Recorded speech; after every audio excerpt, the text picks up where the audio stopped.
Good evening and welcome to the Success with Savita podcast. Today, I'm super excited, Helen, to have you here with us talking not just about luxury, but also your story and, of course, about sustainability and everything else that the School of Luxury is the work that you're doing here in our country. So, welcome to the podcast, and I'm honored to have you here today. Well, thank you. And thank you for the invitation. I'm delighted and can't wait to get started. Yeah, and with that, let's just dive right in. My first question for you is share with me your story and how did you start Helen Cooper School and why? Okay, well, I'm originally trained as a teacher many moons ago when I was a lot less lined and wrinkly. And I taught in Africa actually for 3 years after graduating university. But then I went into the world of business. So I've got about 35 years experience in business with blue chip and SME companies, taking brands to launch in the UK, but also around the world. So these were companies like Avon, Boots, Yardley, Virgin, the Royal Mint, Neal's Yard Remedies, and so on. And it's really been through leading personal care brands, such as also UK Bayliss and Harding, who make fabulous luxury hand washes. But are starting to internationalize. So I realized that I'd accumulated and acquired a lot of skills over that 35 years, almost an A to Z of what you need to know if you are developing a new brand and if you then want to launch it into a market, whether that was UK or abroad. And I needed to share that, whether they're luxury or premium brands. So I started mentoring a number of quite young startup companies in the UK. And what I found that the same skills gaps were really emerging, and they'd be constantly asking these sort of questions, well, how do I do this and what do I do? And so I did a survey. And what I found was there was a consistency across everything, finance, strategy, marketing, branding, negotiations, even people management, communications, all of those sort of things. And so I thought, look, there's got to be something else that I could be doing. So I started to incorporate more training into the sessions with those mentorees. And the results were spectacular, actually. They really moved their businesses forward quite fast. And when I asked them, well, where would you have got these skills otherwise? Some of them said, well, we probably wouldn't have found them. We would have brought somebody in and that would cost, or I'd learn on the job, or I'd learn through making lots of mistakes. And I'm quite open and honest. I said, I've made most of those mistakes myself. So if I can actually help people avoid making them, it will avoid them wasting time, money, resource, effort in getting their businesses going. And so I thought the best way for me to do that was to start to write a few courses. So there was a bit more of a structure, some training guides, things like that. And I started to use that. And, I realized that a skills-based training was an opportunity. And so we went from having essentially 5 courses and 2 or 3 training guides to now having 15 courses, I think 13 workshops and 8 training guides, which will cover all of the key skills that an entrepreneur is going to need. So that's where we started, and the school has kind of emerged from there. All right. Wow. It's a very interesting story because I do business coaching myself. So I get everything that you're saying, the whole cycle. You're in the skill sets that you are teaching, you're covering the whole cycle of the customer life cycle and how you would run a business. So why India? How did you come about? What's the India story? Well, I was always very aware that India was a great source of luxury goods and services, but also equally aware that I never saw any of those brands anywhere, that they didn't exist. They were simply goods that were supplied to a Western luxury brand who then utilized and put their label on it, and nobody ever heard about the maker or the provenance or anything like that at all. And, when you look at that, the simple fact is that a brand adds value, and the better the branding, the more value you can add. And so that skill gap of being able to brand very effectively was very clear to me. If I look at India, it's got some of, the well-renowned universities and colleges that are teaching the conventional luxury branding type courses.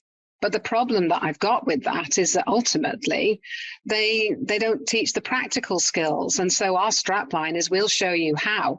So you might get a theoretical knowledge, but actually you need to know how to apply it. And so for me, India has that huge opportunity to be able to take not only its reputation and culture as a producer, but also the growing consumer market that's looking for luxury across a wider variety of products, and actually start to build something which is a uniqueness for India. And so that's the gap I decided to fill. And we are so glad to have you here doing this. But I now want to go into luxury. You spend so much time with all these amazing brands, building these brands. What have you seen or what have you observed in the luxury market post-COVID? Are there some trends, changes that you're seeing, or is it business back to usual, pre and post? Yeah, it's been an interesting time, hasn't it, for everything and everybody. I think if you look in every market sales review that you can see in terms of the way that sales across the whole market and then the individual sectors, you see this enormous V, which is the drop in 2020 and 21, driven by the lack of travel, because a lot of luxury relies on that travel retail business, but also Chinese customers being locked down. And what we have seen increasingly was a lot of the luxury brands were rushing over to China to take advantage of the consumer-heavy Chinese business. And in some cases had about 48% of their revenue actually derived from China. Massive risk. Even this week, L'Occitane is reporting an ongoing issue because there's still a lot going on in China. We just don't hear about it that much. And so that V, I think, is going to be an iconic element of the luxury market for generations. But what that V also shows you is the resilience of the luxury market. And so no longer is it down in those doldrums, but it's leapt up and it's actually achieving beyond pre-pandemic sales level. And that is not just a factor of this so-called revenge buying of the incredibly wealthy people that go out and buy a diamond because they can. Actually, it's about the consumer who is more discerning and wants to have higher quality, well-designed, well-made goods, and potentially is prepared to save a little bit and to wait until they can get it, because they're not going to compromise and actually buy something of a lesser quality. That's not in their psyche at all. They will wait. And so I think what we've seen is that resilience is very appealing. We've also got this opening up of new product areas that previously weren't considered luxury, but are now luxury because they're indulgences. And one of the factors coming out of the pandemic is that we all want to treat ourselves a little bit better. We want to treat ourselves more kindly. We want to make sure that every day is lived, and that everything that we have is of value to us. I don't think that rush towards the fast consumer, volume heavy market, it's not over, but I think it's diminishing, particularly when you look at it within the realms of the younger consumer. And there have been a lot of changes made because, of course, when fashion was basically shut down, they had to change. They had to move a lot faster than they'd been doing towards online, for example. They'd been resisting going online because they were so bought into the idea that it was only that personal experience that could really convey luxury. Now they couldn't have that personal experience. And now what do you do? So you saw a rapid move into websites that had better experience, social media that was more innovative, more interactive, and allowed the conversation to begin, which had never happened before. Luxury had always been a one-way channel of conversation. That's a diktat. That's not a conversation even. So now the consumer feels a lot more engaged and involved in the brands that they're buying. So I do think that we've seen some changes. 6 things that I just listed down when I was looking at that. So first one is, of course, the website and the social media. The second one was the virtual catwalk. Now, the catwalk and the fashion shows had always been the domain just of the wealthy and the journalist. And so the real buyers of fashion were excluded from it and only ever saw what was put then into the stores later on. So that haute couture idea, that sort of sense of inspiration was completely missing, apart from what you saw in Vogue. And now what they can see are these online catwalks, which are inviting more people to become engaged with that experience. And in fact, I think I don't know whether it was Balenciaga. There's somebody just recently in London who put on a combined virtual catwalk with a real catwalk. And it's just this merging of the online and the virtual. With the offline is bringing a different type of experience. And I don't think that the brands are going to walk away from that because they've got such great traction with it. I think the third area is the rise of the direct communication through platforms like WhatsApp, where personal assistants and personal shoppers were contacting directly their higher VIP customers to make sure that continued. That still goes on. The in-home try before you buy that was safe and actually had people who are, they knew that clothing had been carefully cleaned after the last try on. It was a curated selection. So the boutique came to your home. That's a service that some of the better brands are continuing to use because not everybody still is going into the shops. There's still that reticence in different parts of the world. The rapid expansion of metaverse. I defy anybody to know a lot about that because it's constantly changing. And in fact, we include that as part of our Fundamentals of Luxury course, just so that you get a rough idea of what this could look like. The NFTs, what does virtual ownership actually mean? It's fundamentally different. And I think that's moved them on because luxury needed to be seen as innovators. And they're doing this innovation now through technology because it gets them really noticed. But also the new younger customer is existing in virtual worlds. And so that's where they expect to find their luxury brands. And then the final thing is the increased popularity of channels like YouTube that used to be only for a DIY male predominantly audience. And now they're becoming the location for brands to tell their stories and to show how products are made and actually engage with the consumers. Because frankly, during lockdown, they were bored and they had nothing else to watch or to look at. So they could consume this longer form content.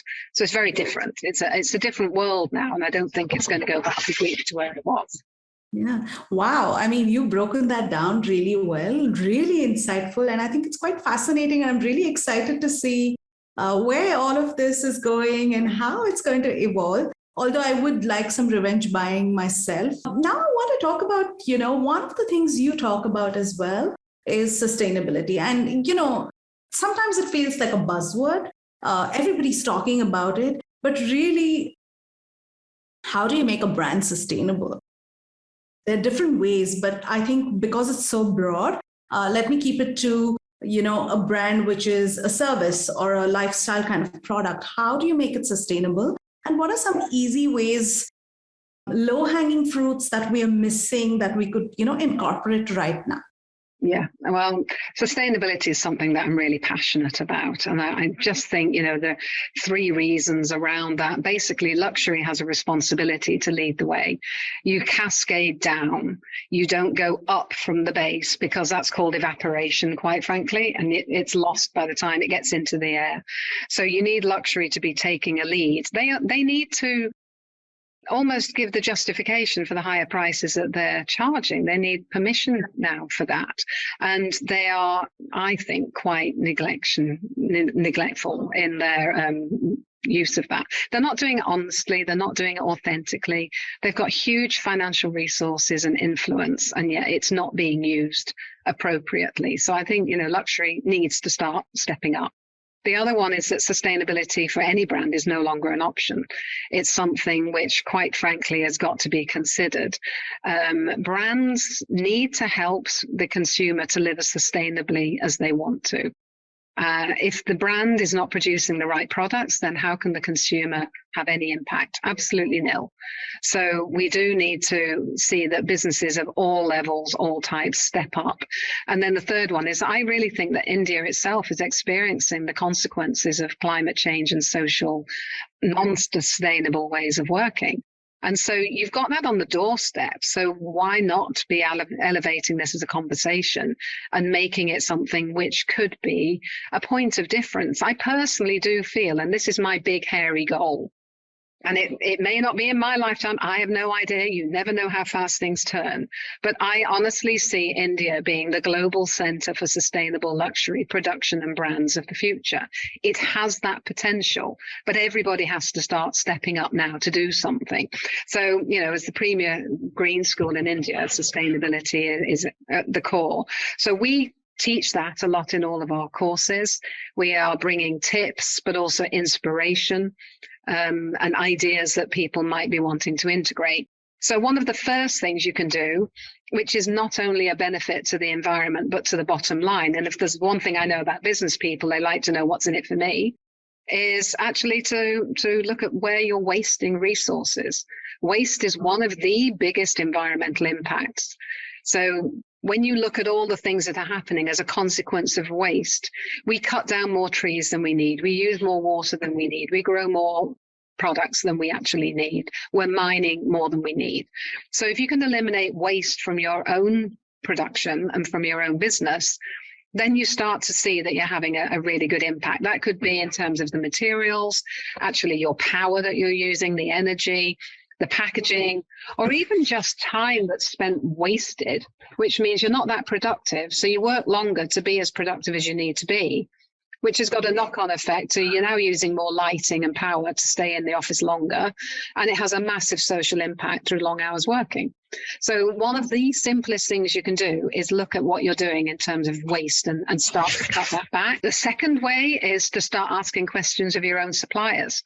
So go back to them and ask where they're getting the products and materials that you're buying from them. How are they sourcing them? How are they making them? And also, I always suggest an in-person audit. Go further down the supply chain, not only to your supplier's site, but to the site of the raw materials, and see if you see unfair practices. As the customer, you have the right to do it. And actually, we need to start stepping up and pushing forward greater change. And the third one, I would say, is probably around using your own consumer power. Brands exist and businesses exist because they have people that buy their products. If you start asking the questions and you're being more demanding and more searching of how they're being more sustainable, then they will have to react, because I think we always underestimate the power of the purse. But it's the thing that really is going to move the needle much faster when businesses start to see a drop off in their sales for these reasons. So those are the three things I would say for a business. Yeah, and they are really easy things to do. And I want to talk, while we're on the topic of sustainability, this is a term that I actually have been hearing quite a bit of when it comes to beauty brands and fashion brands. Like, everybody is dropping, like I said earlier, the buzzword is sustainable. So, if you see any website or say sustainably made, or the word is used, but what is greenwashing? Because greenwashing is the opposite of being sustainable, or just like you're labeling. What are some ways to spot it, if you could share? Yeah, absolutely. Well, greenwashing, its simplest definition is that it is a deliberate policy action, decision that's made by a brand or a company to give the consumer the perception, the idea that they are engaged in much greater levels of sustainability than are actually true, and that are delivering results. That's the simple definition of it. It's incredibly dangerous, because what that does is to confuse and mislead the consumer, and that leads to a mistrust. Now, that's a mistrust not only of the brand when they find out that they're doing it, but a mistrust of the term sustainability. And it becomes this anodyne, similar to natural. What does natural mean, for goodness sake? Everything starts off as a natural and becomes synthetic. Yeah, what does it mean? So I think that lack of education and understanding of what sustainability is leading to brands actually thinking they can get away with greenwashing.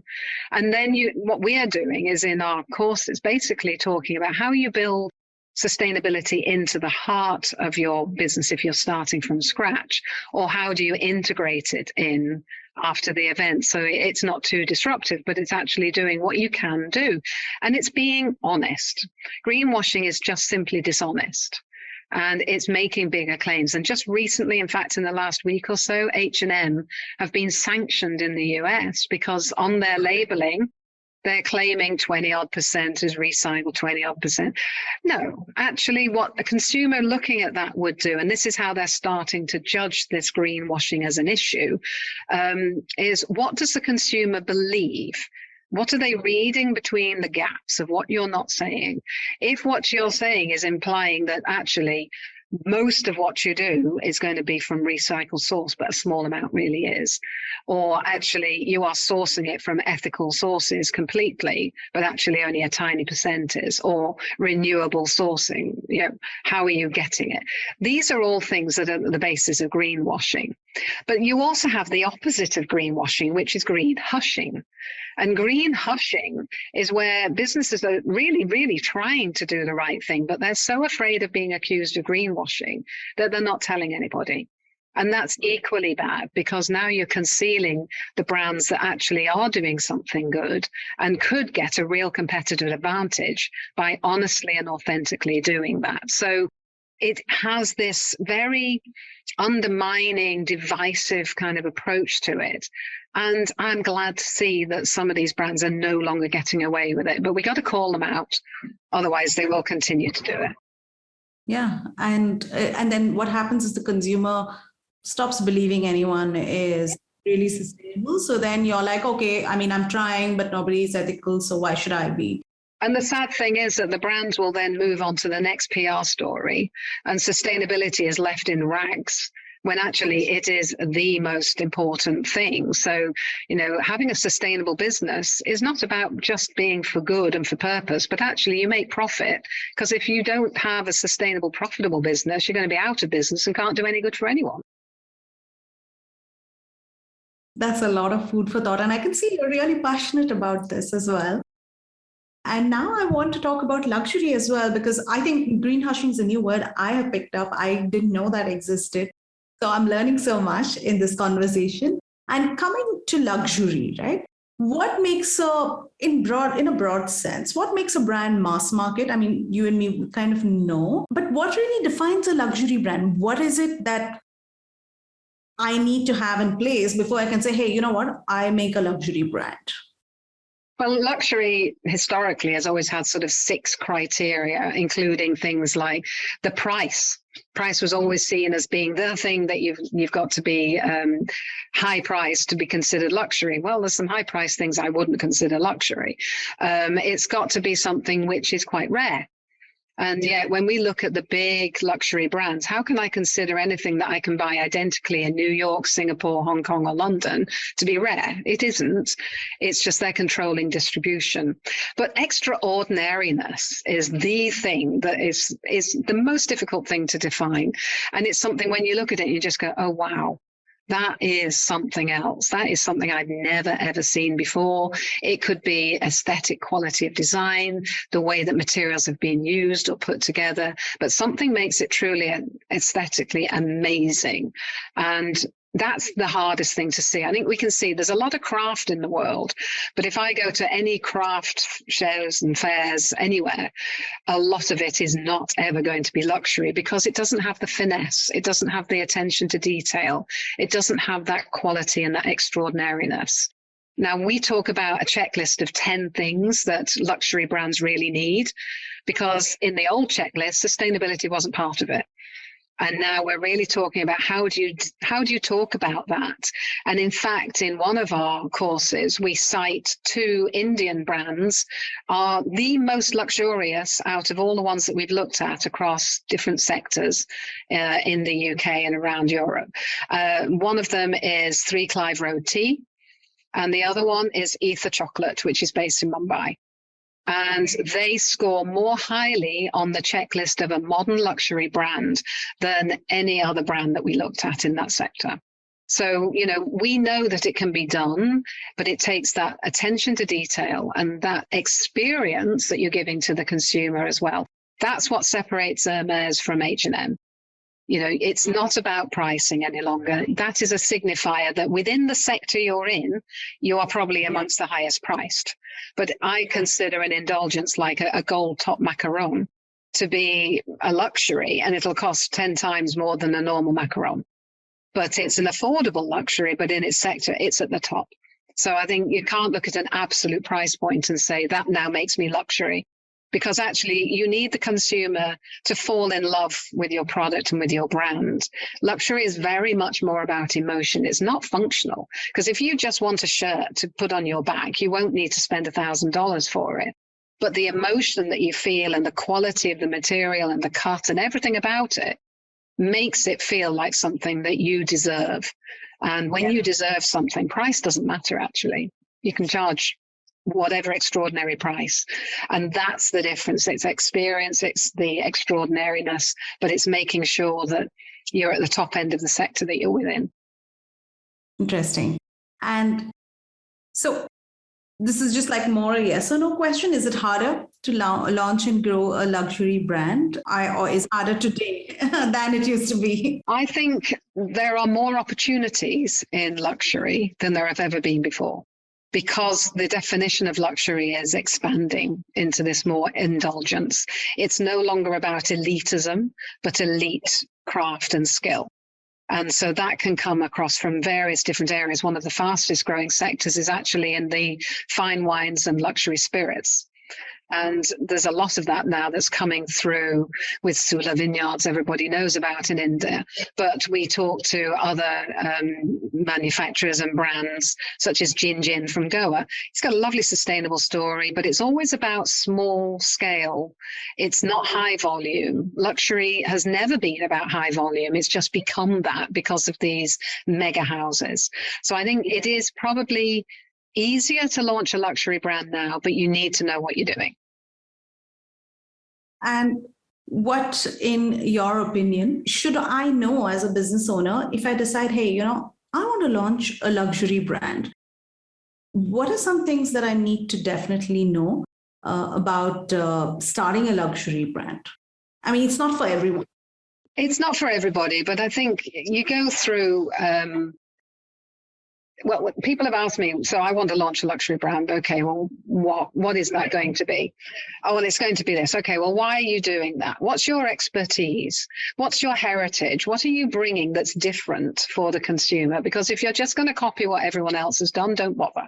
You need to have a different point of view for anything that you do. And in luxury, because storytelling is absolutely at the heart of a luxury brand, if you don't have a compelling, interesting and authentic story, you aren't going to be able to be successful.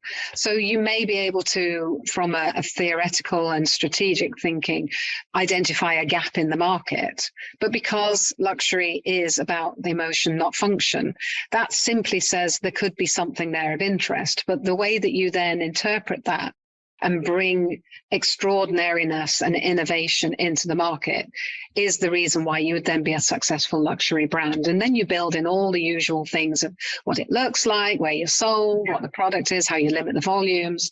All of those elements just actually come away from the fact you know what your purpose is, you know what you're trying to deliver.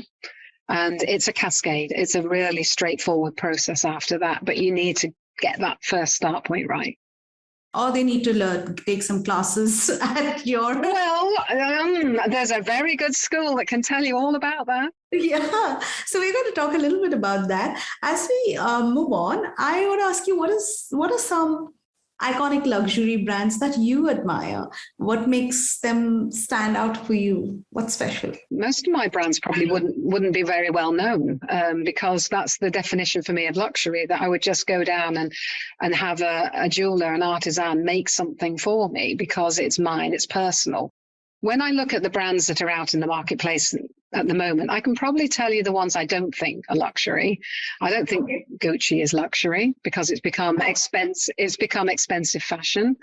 I don't think that Tiffany is luxury because they've gone down the silver high street route, which makes them, in my eyes, probably not much better than Pandora, which is a more affordable high street brand.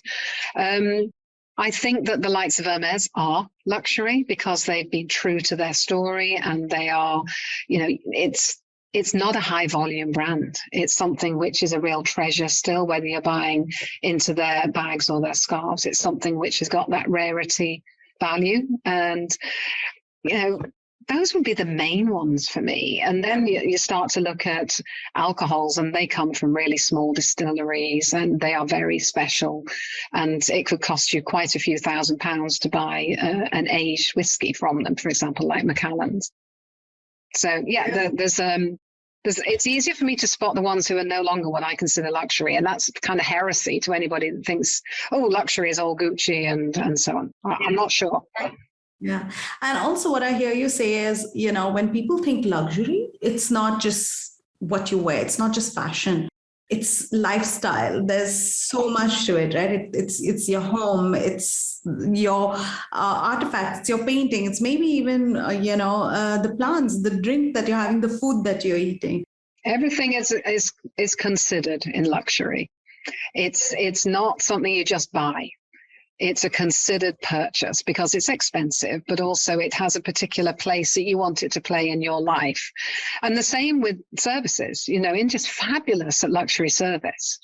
And so you've got, both the heritage areas of Taj, for example, but you've got new luxury centers like the JW Marriott up at Missouri, who is fabulously into sustainability, but the experience that you get there is truly luxury. So it's looking at how you can bring the customer to the forefront again of what you do, rather than it being all about the brand. It's if you're not customer centric, you cannot be luxury. It's as simple as that. I'm loving this conversation. I still have so many questions to ask you, but I'm not going to hold you down. I have a couple of more questions about you. Tell me what a day in your life looks like. Well, because most of the year I am currently based in the UK. I deal with the time zone of 4.5 hours at the moment between myself and the team in Mumbai. So first thing in the morning, it will be responding to any of the early morning issues, requests, ideas that come through from all of them in WhatsApp and emails and everything else. And then I'll start to be talking to other guys like yourself, so promoting the school, but also doing short videos so that we're talking about the courses in their own right. We'll be looking at where are we missing something in our portfolio, so developing that. Working with our graphic designer to make sure that the whole look and feel is right. But it's constantly looking and reading about luxury and seeing, okay, we need to share this information. Let's build this into the course, because a course or a piece of learning can never be static. It's always got to remain updated. It's got to be something you've gone from a base point, but the conversation and the value that we bring on our courses is that everything is tutor taught, whether that is, through a webinar or whether that's actually offline and doing walking workshops.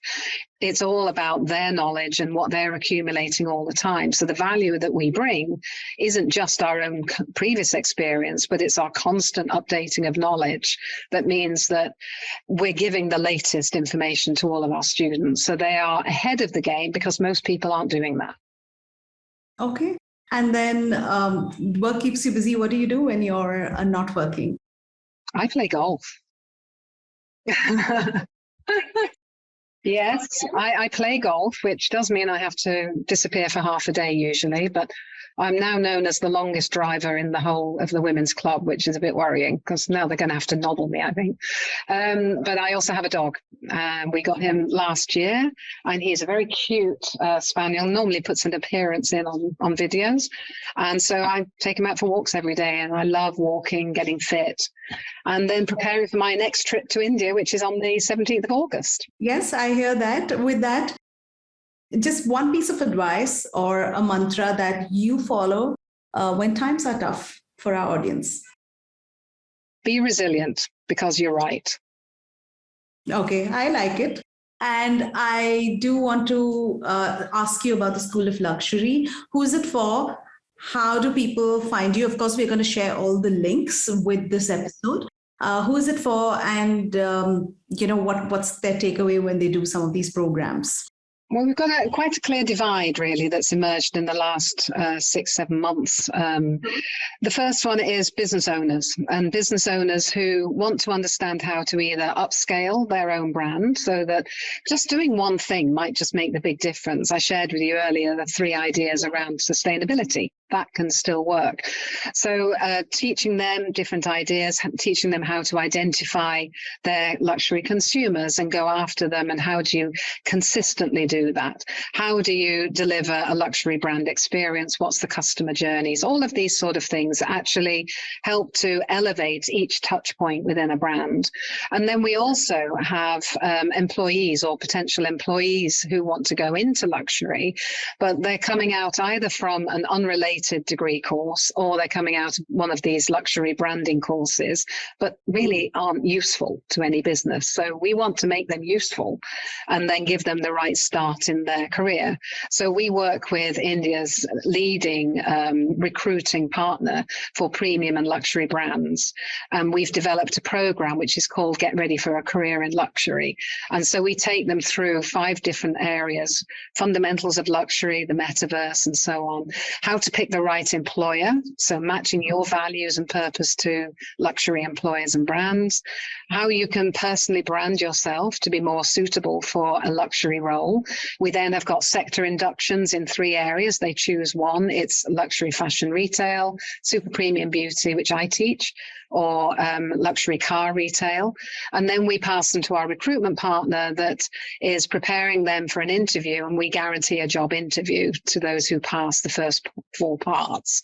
And they're probably going to get a job as a result. That's not an internship. I don't believe that internships are the purpose of education. The purpose of education is to get a better job and to have a good start in your career. And that's what really drives us there.